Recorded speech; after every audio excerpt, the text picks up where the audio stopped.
Bonjour mes chers amis, bonjour chers auditeurs.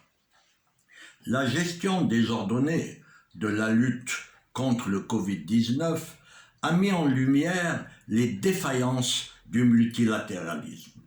Ces défaillances découlent de la faiblesse même des institutions, particulièrement onusiennes, qui sont à la merci du bon vouloir des États qui les composent. La coopération entre États institutionnalisée par grands secteurs concerne entre autres la recherche, le développement et l'aide aux États à faible revenu. La recherche de solutions communes n'est pas toujours aisée face à des situations où les intérêts en présence sont à la fois conflictuels et communs. La crise sanitaire actuelle s'ajoute à des difficultés déjà observées depuis longtemps à l'OMS, l'Organisation mondiale de la santé. Tout le monde connaît la paralysie du Conseil de sécurité des Nations unies par l'exercice du droit de veto.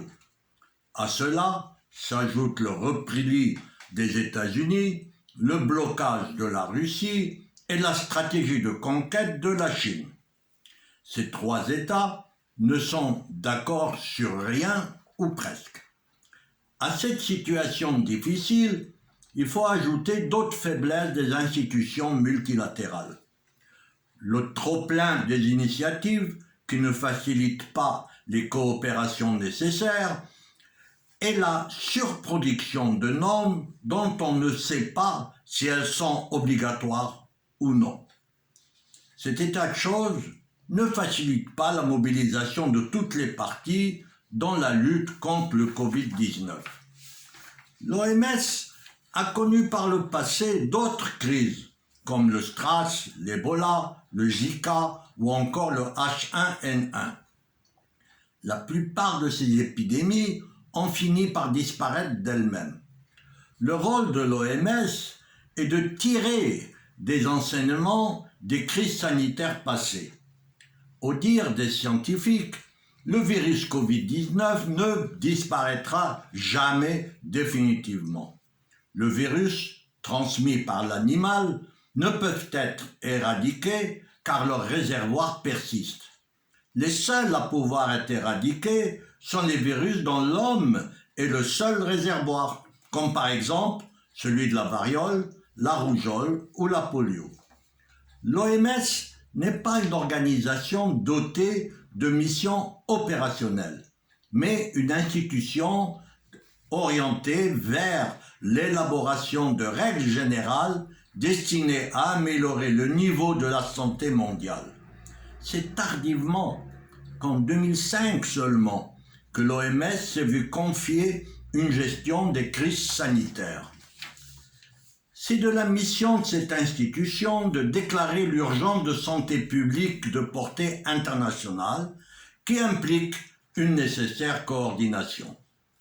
L'OMS, en réalité, est encadrée par les États bien plus qu'elle ne les encadre, et son budget dépend pour 80% de contributions volontaires.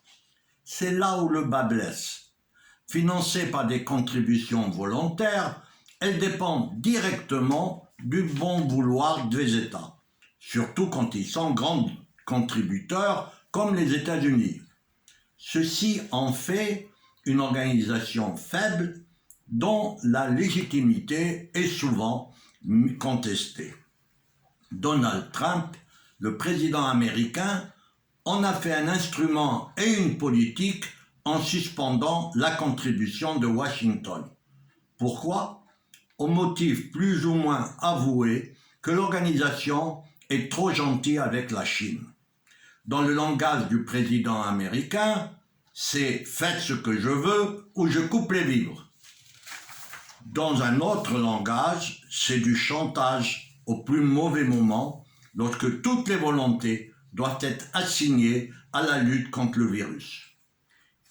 Il faudra doter l'OMS d'un financement plus sûr et pérenne, loin de toute démarche politicienne. Il faut l'investir de plus d'autorité. Il s'agit de la sécurité sanitaire des peuples. Les initiatives du président Donald Trump émanent d'une ingérence inacceptable. Il n'y a pas de fatalité à ce que l'Assemblée générale des Nations unies ne soit plus l'autorité incontestée qu'elle était encore dans les années 1960. À demain, si vous le voulez bien.